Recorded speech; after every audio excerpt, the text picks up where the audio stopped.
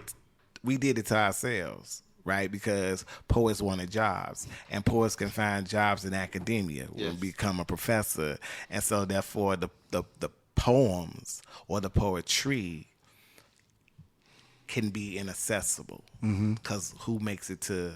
A lot of people don't get to a college, right?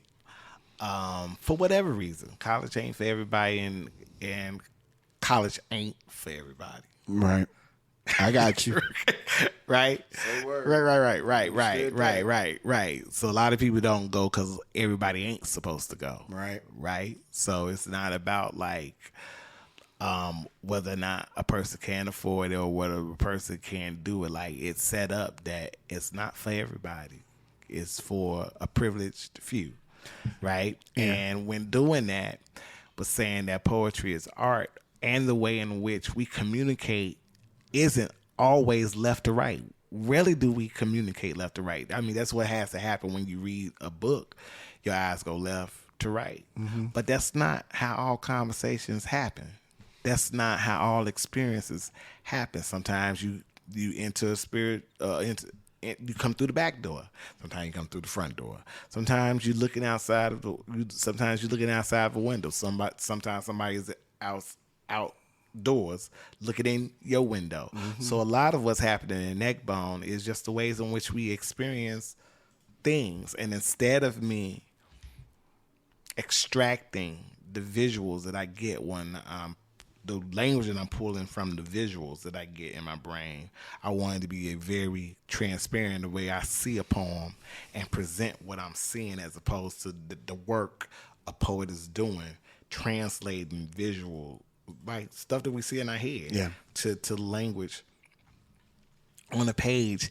And yes, the book is in its 4th year, but I've been writing Neckbone probably since 2012.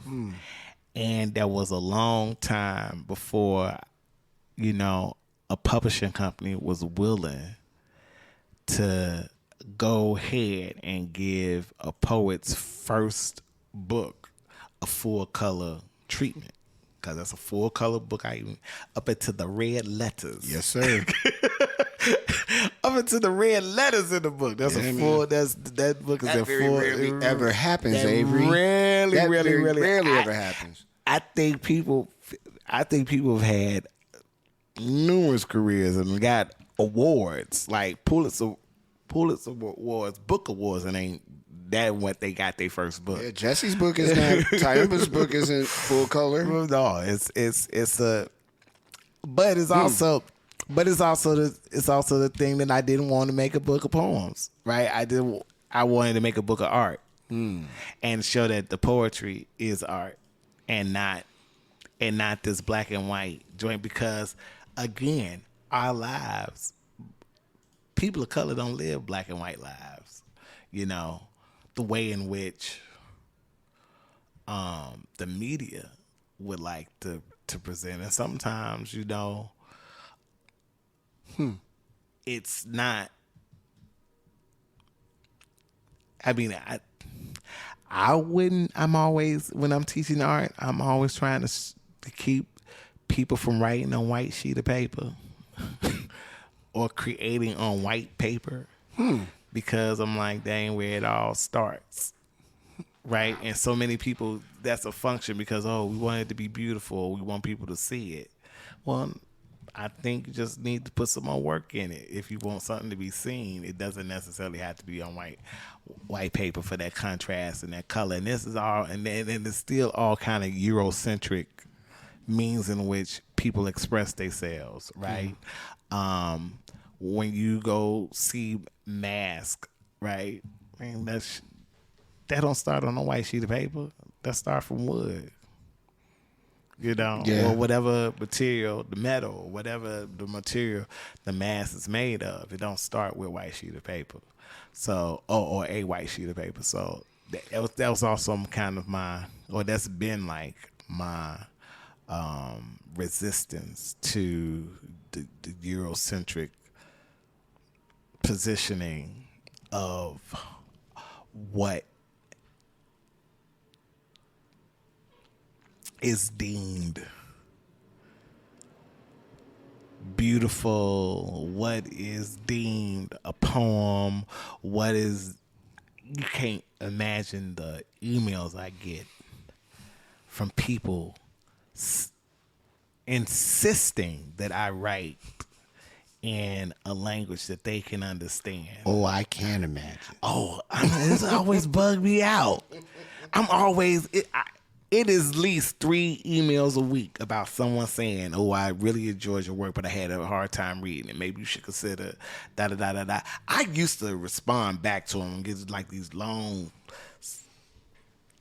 dissertations of, of like the same thing. First of all, we not gonna sit and talk to me as if English in itself is not a mutt language. That right? part. That part. So that part. That part. Yeah. And why didn't I have to consider that you don't understand it, as opposed to anybody else who wouldn't understand it? Right. And maybe you have to do more work, like I had to do the work, because, like I said, I didn't grow up with anybody when they were speaking to me. Mm-hmm. They were speaking in anything that was Shakespearean. Yeah. Right? And more specifically, that Bible itself, or the King James version of the Bible, is just based on somebody who, like you, didn't want to do the work and figure out what was in front of them. Right? So there's a whole... that Bible wasn't written in English. No. Wasn't written in English at all. King James was like, I'm not learning Latin. I don't need to learn this. I don't need. I'm king. I'm the king. Man. Hey, Willie. Hey, Willie, come here. Come here, Willie. You writing Romeo and Juliet. You know what they were saying in the Bible times. That's right. What does this mean? Interpret this. But it's like the audacity, right? Yeah. Of a person hitting you up and saying, "Oh, I didn't understand it," so you have to make sure that I understand it. It's just like, with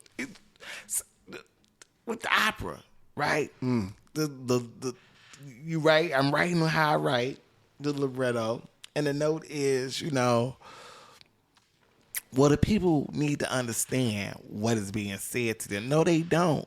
If they're singing in German. Yeah, and unless you speak fluent German, you don't understand what they're saying anyway. So why would it be my job to interpretate the German that I don't even know? I don't know what they say. They can say anything, but that's what Uncolas ask. Not the Uncolas. Boy. That was the Uncolas asking us. You just started it with me today. I did not know that was the thing. You don't mind if I use that, do you? Yeah, look, it's all for you. You know what I'm saying? The Uncolas always. Uncolas. Right. Oh, that's awesome. The Uncolas always. In my head, there's so many things I've been wanting to say, but now I have that word. The Uncolas always. This is the sound bite. The Uncolas stay in a space of wanting Pepsi to make shit clear. Man, if I had a mic available me, I'd drop it. Right. There. For them, though. For them. And not understanding, you may be witnessing a conversation that you ain't supposed to know nothing about. Could you say that one more time, please? Yes, the Uncolas stay in a space of wanting to have Pepsi make things clear. Right? Boy. They want the Pepsi to make it clear for them. Work it out for me. I'm not understanding it. But when it comes to poetry, when it comes to blues, when it comes to hip hop, and even in the language that you cut yourself off from, right? As an Uncola, like you not gonna say it, right? Because you're respecting the culture. You don't want, or more so, you don't want anyone to ride by you and think you're racist and get your ass beat because you said the N-word, right? It has nothing to do. A lot of times it has nothing to do with you're morally attached to or detached from. It is the optic. Yeah, man. Right? It's the optic associated. And that's fine. That's, but niggas have been niggas for a long, long time. And niggas have always had y'all as an audience. For sure. And why wouldn't you be the audience when you constructed it? Right? Geppetto know what Peter Pan did because Geppetto made him. Right? What Geppetto didn't understand was why would he want to be a boy? Why would he want to not be strung up and moved and told what to do? Yeah. Right? Yeah. And that's I got you, you know. I gave you a language that you could talk in. And anybody who's non-English speaking, every time they hear people talking English, it sounds like dogs barking. Why? Because it's a mutt-ass language. And languages all over the world take shape based upon who is speaking it, right? And economy informs the way in which a person speaks. The person that the person is speaking to informs the way they speak. You go to England right now and talk English if you want to. Good luck. And they talk English back to you. And both of y'all trying to figure out what y'all trying to say. And y'all both essentially speaking English. I'm like, well, put the trainers in the boot. You like, what is you talking about? You like, what did you talk about? Put the trainers in the boot. Yeah, with your shoes in the trunk of the car. Right. Right? Right. With your sneakers in the trunk of the car. Right. And people are like, oh, but that's what they're saying. And that's English. That's English. And Anna West said something a long time ago. She was like, you have to talk to the person in front of you. Willie Perdomo said the same thing. Willie Perdomo and Anna West probably got it from Willie Perdomo. Probably got it from Willie Perdomo. Probably got it. Probably got it from Papa. I'm going to go with, that's accurate. Papa, when he said that the poet is, the audience of the poem is whoever the poet is talking to. And anybody else reading the poem or witnessing it read aloud is a witness to a conversation, a private conversation that the poet is having with another person, right? And it's what the only job for the poet to do is to figure out who they talking to. Avery R. Young is the first poet laureate in the history of the city of Chicago. We ask him, how does he feel about that? And then we talk some more, and we close out with the great Avery R. Young here on Randomly Selected.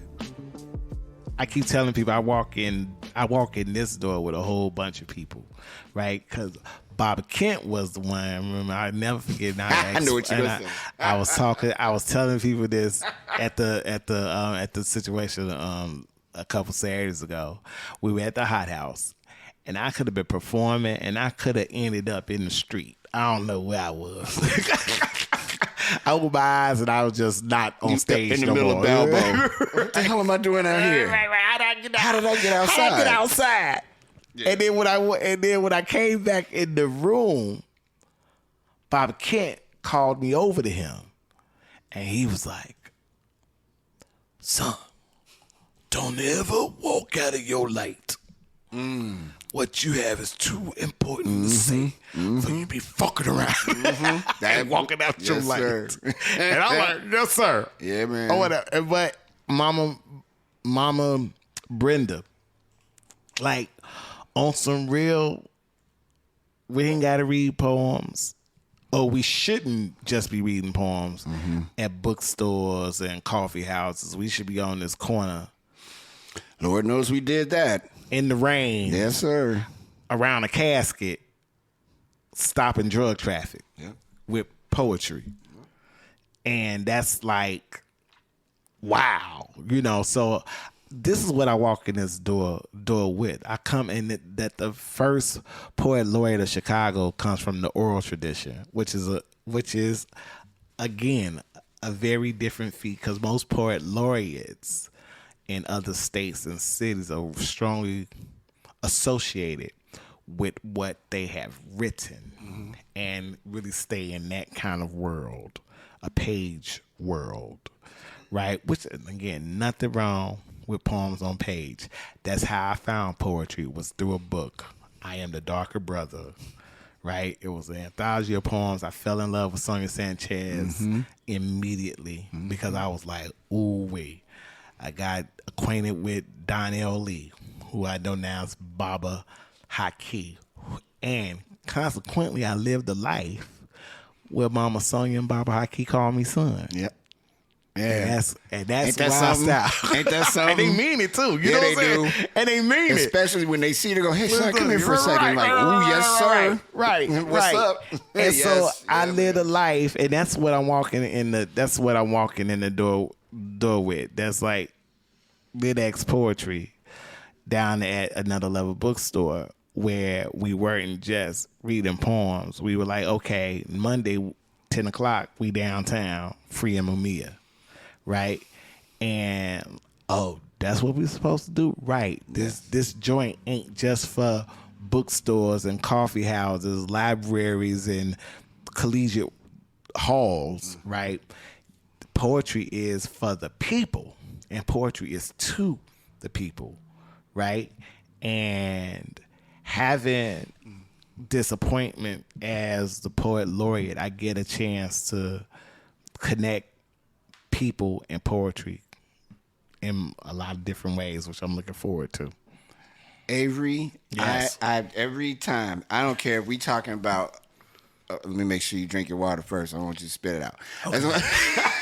I don't care if we talking about you and Justin Dillard arguing over who's the bougiest chef, or if you're talking to me about, or if you're talking to me about how important it is that I chronicle my work and write it down and get it all done. I'm not even gonna have this moment. Here we This go. conversation with you. Here we go. It's sick. See? It is sick that you don't have a book out in the world. It's coming. Actually 7. It's coming. I should probably have about 8 books by now. You should. It's You coming. should. You should. You should. I want to just say this It's though. a shame. I want to make sure that everybody hears me clearly. Because you were like, no, like, See, dude, here we you go. are a phenomenal writer, though. I'm all right. Like, no. right. Because even in the midst of, and I'm gonna tell you about this, how like your voice is special. Even in the midst of going to Lit-X and listening to every Edith, Godfrey, and well, our son, henceforth. That's right. Tina, Yeah. smoking, coming. Look, Right. all that stuff. You really was the one that said, "Hey, y'all, it's about what you have on the sheet of paper. Yeah. It's about what's going on the sheet of paper," and that is also valuable because, again, even a book has a leg that you don't have if you're not in those collegiate halls and in those coffee houses and those things. If you're just at the open mic, you don't. That voice isn't heard beyond that open mic. Which is what I want a lot of the folks who are at open mics to understand. Like, Say you it. just can't keep talking in it. front of each other Thank you. and expect the work to grow because It won't. you around a bunch of folks that's just gonna say, "Oh, that's good. Oh, that's tight. Oh, this," and then not that your work should be challenged, but when it is other spaces, and which is what Baba Cornelius Edie was telling me that day in that workshop. Mm-hmm. Who are you concerned with understanding what you put down on a sheet of paper? And if you have the ability to reach more folk, I'm like, okay, Right. I'm gonna put it in a book, but I ain't got to change how I say it. Say The that. book is going to give me the legs, the limbs in which to go and reach more folks. And what they're gonna get is an authentic. I can't tell you how many conversations I keep having with people in these past 2 weeks. That's when they stop asking me questions and they stop pressing the recorder. They say, "Please, Avery, do not lose your authentic self." I said, "That motherfucker ain't going nowhere." No, I don't think they know. They about to find out, though. They got to find out. They got to about find to out. find That out. motherfucker ain't going nowhere. Yeah, about to But find out. I mean, because I can bank, I can bank on me all the time. You know what I'm saying? Yeah. I can bank on me. That's coming up at Lit-X, and everybody was their own voice, and it wasn't like nobody came back the next week sounding like somebody else. Right. We have a lot going on Today, right brother. Today, as we speak. Don't get me started. I was just telling Dean, I was somewhere listening to this young lady read a poem, and I could have sworn if I closed my eyes, I was listening to K-Love. Mm-hmm. Right? Yeah. And that's a beautiful thing in a way. But you have your own voice. I tell everybody I teach, I'm like, no, this can only come out of your hand. Right? What only can come out of your hand. Can't nobody. And if it sound like you, somebody gonna say that sound like such. Yeah. It's your fingerprint.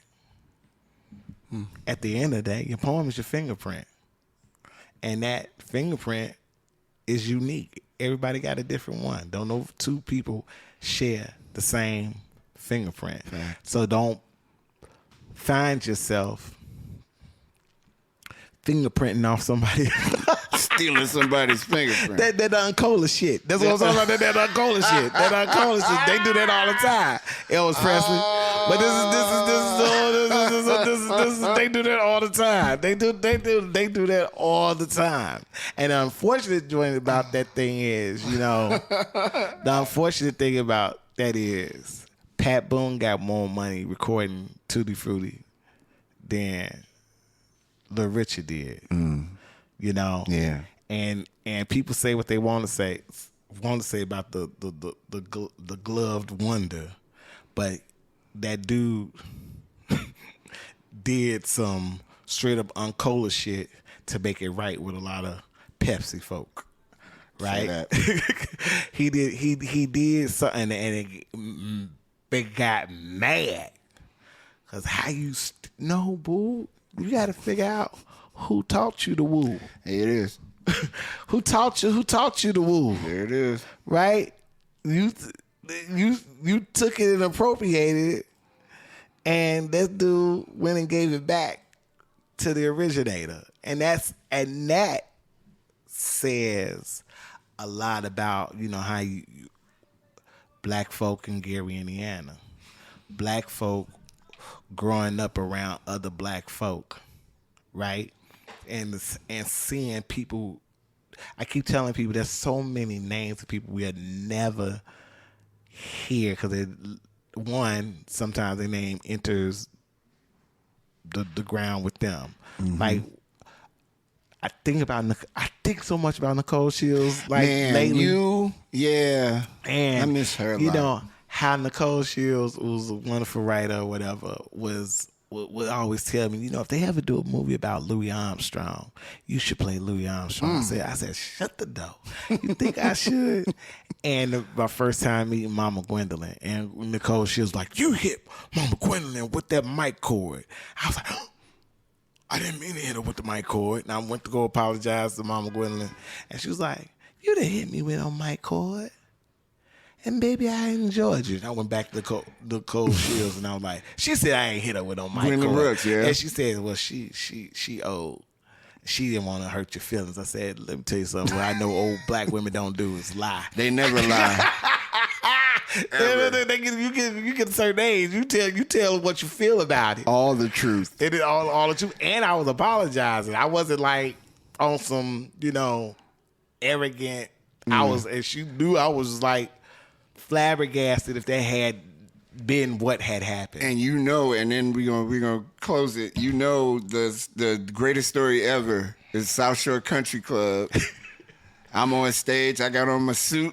Yes. I think I am the hottest shit in town. I'm talking my stuff, and Gwendolyn Brooks is just staring a hole through me, just staring me down, and you are laughing. Yes. Cracking up.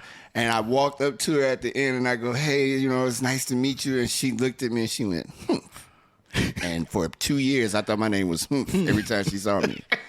And then one day she spoke and she said, how are you? Yes. And I almost lost. All the tear ducts was opening. And before she passed away, we got a chance to talk. And I'm going to share with you what she kind of put on me. And it was what I shared with Brother Mike. The authenticity. The authenticity is what will keep you grounded. Yep. Whatever comes if you're not authentic with it, people will be able to be like, no. They recognize So it. she hit me with that, and I'm saying to you, I'm glad that the authentic you is what they're about to find out, that this appointment didn't change you. You're very much authentic. You know. And thank you for introducing Uncolas to the randomly selected canon of words. Avery, Right. The Uncolas. Avery R. Young, thank you for being on Randomly Selected. No, brother. thank you for having me.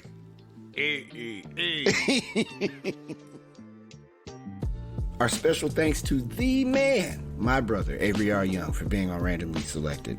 Much appreciated. And support that brother's work wherever you see it throughout our great city. Avery R. Young is that dude. On the next Randomly Selected, we have a wonderful show that we hope you all join in for. It's Randomly Selected, powered by the Silver Room. Don't forget to get your tickets for Block Party at silverroomblockparty.com. Until next time, peace.